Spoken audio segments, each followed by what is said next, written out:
ലേക്ക് എല്ലാവർക്കും സ്വാഗതം. ഇന്ന് പറയുന്നത് ഭാഗവതത്തെക്കുറിച്ചും ഭാഗവത സപ്താഹത്തെക്കുറിച്ചുമാണ്.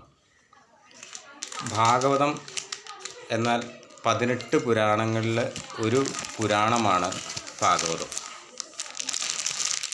ഇതാണ് നമ്മൾ സപ്താഹത്തിനൊക്കെ വായിക്കുന്ന ഭാഗവത പുസ്തകമാട്ടോ. അത് വലിയ പുസ്തകമാണ്. ഈ ഭാഗവതം എന്ന് പറഞ്ഞാൽ മഹാവിഷ്ണുവിൻ്റെ അനവധി അവതാരങ്ങളെക്കുറിച്ച് പ്രതിപാദിക്കുന്ന കഥയാണ്. അപ്പോൾ ഈ അവതാരങ്ങൾ നമ്മളെല്ലാവരും മനസ്സിലാക്കിയിരിക്കുന്നത് മഹാവിഷ്ണുവിന് 10 അവതാരങ്ങളാണെന്നാണ്. എന്നാൽ മഹാവിഷ്ണുവിന് 10 അല്ല, അനേകം. ഭാഗവതത്തിലെ 56 അവതാരങ്ങളെക്കുറിച്ച് പറയുന്നുണ്ട്. പക്ഷേ ഇത് പലർക്കും അറിയില്ല. ഈ കാര്യം ഭാഗവതം വായിക്കുന്ന ഒരു സപ്താഹം വായിക്കുന്ന ആചാര്യനും പറയാറില്ല. ഭാഗവതം വായിക്കുമ്പോൾ അവർ 10 അവതാരങ്ങളെക്കുറിച്ച്, ദശാവതാരങ്ങളെക്കുറിച്ച് മാത്രമേ പ്രതിപാദിക്കാറുള്ളൂ.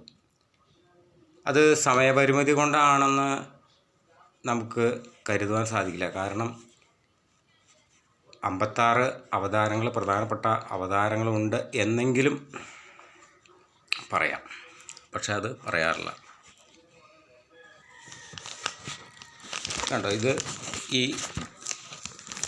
ഇത് ഭാഗവതത്തിൻ്റെ ഭാഗവത അവതാര കഥാമാലിക എന്ന് പറയുന്ന ഒരു പുസ്തകമാണ്. ഭാഗവതത്തിലെ കഥാരൂപേണ എഴുതിയിട്ടുള്ള ഒരു പുസ്തകമാണ് അവതാര കഥാമാലിക. ഈ പുസ്തകത്തിൽ അനേകം ഉണ്ടോ. ഇത് ഓരോ അവതാരങ്ങളുടെയും പേര് കൊടുത്തിരിക്കുന്ന, ഓരോ അവതാരങ്ങളുടെയും പേര് കണ്ടോ.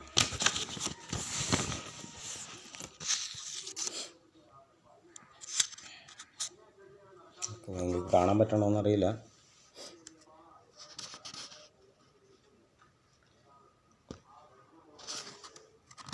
ഇതിൽ തന്നെ 48 അവതാരങ്ങളുടെ ലിസ്റ്റാണ് കൊടുത്തിരിക്കുന്നത് ഈ പുസ്തകത്തിൽ. മഹാവിഷ്ണുവിന് ഇത്രയേറെ അവതാരമുണ്ടെന്ന് എത്ര പേർക്കറിയാം? ഇവരാരോടും പറയത്തുമില്ല. ഈ ഭാഗവതം വായിക്കുന്ന പ്രഭാഷകരോ അല്ലെങ്കിൽ ഇതൊന്നും ഇതിനെക്കുറിച്ച് പറയുന്നില്ല. അപ്പോൾ ഇതിൽ പറഞ്ഞിരിക്കുന്ന അവതാരങ്ങളുടെ പേര് ഞാൻ വായിക്കാം. വിരാട് പുരുഷാവതാരം, സനകാദിത്യാവതാരം, ശ്രീനാരദാവതാരം, ഉഷ്ണിഗർഭ അവതാരം, ഗൈഗ്രീകാവതാരം, യജ്ഞാവതാരം, കപിലാവതാരം, നരനാരായണാവതാരം. ഈ നരനാരായണന്മാരാണ് അർജുനനും കൃഷ്ണനും. നരൻ അർജുനനും, നാരായണാവതാരം കൃഷ്ണനുമാണ് കേട്ടോ. ദത്താത്രേയാവതാരം, ഋഷഭാവതാരം, പ്രഥവാവതാരം, ഹയാവതാരം, വരാഹാവതാരം, നരസിംഹാവതാരം, മത്സ്യാവതാരം, വിശ്വ അവതാരം, സത്യസേനാവതാരം, ഹര്യാവതാരം, വൈകുണ്ഠാവതാരം, കൂർമാവതാരം, അജിതാവതാരം, ധന്വന്തരാവതാരം, അസുരമോഹിന്യാവതാരം, ശിവമോഹിന്യാവതാരം, വാമനാവതാരം, ജയന്താവതാരം, വേദവ്യാസാവതാരം, പരശുരാമാവതാരം, ശ്രീരാമാവതാരം, ദൈർഘ്യധമ ധന്വന്തരാവതാരം, ഭാരതാവതാരം, ബലരാമ അവതാരം, ശ്രീകൃഷ്ണാവതാരം, ഗോവർദ്ധനാവതാരം, അർജുനാവതാരം ഉണ്ട്. അർജുനൻ 35ാമത്തെ അവതാരമാണ് അർജുനൻ. അർജുനൻ എന്ന് പറഞ്ഞാൽ മഹാവിഷ്ണുവിൻ്റെ അവതാരമാണെന്ന് പലർക്കും അറിയില്ല. അത് പഞ്ചപാണ്ഡവന്മാരിൽ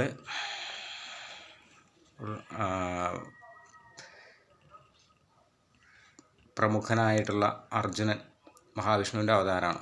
ഇതിൽ പ്രത്യേകം പറയുന്നുണ്ട്. പ്രത്യുത്മനാവതാരം, അനിരുദ്ധാവതാരം, ഹംസാവതാരം, ബ്രഹ്മചര്യ അവതാരം, ബുദ്ധാവതാരം, കൽക്യാവതാരം, സർവഭൗമാവതാരം, ഋഷഭാവതാരം, വിശ്വക്സേനാവതാരം, ധർമ്മസേത്വാവതാരം, സ്വാത്ഥാമ അവതാരം, യോഗേശ്വര അവതാരം, പ്രഗത്ഭന്ന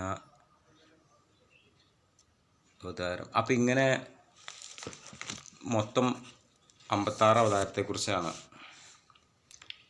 ഭാഗവതത്തിൽ പറഞ്ഞിരിക്കുന്നത്. ഇതിനെക്കുറിച്ചൊന്നും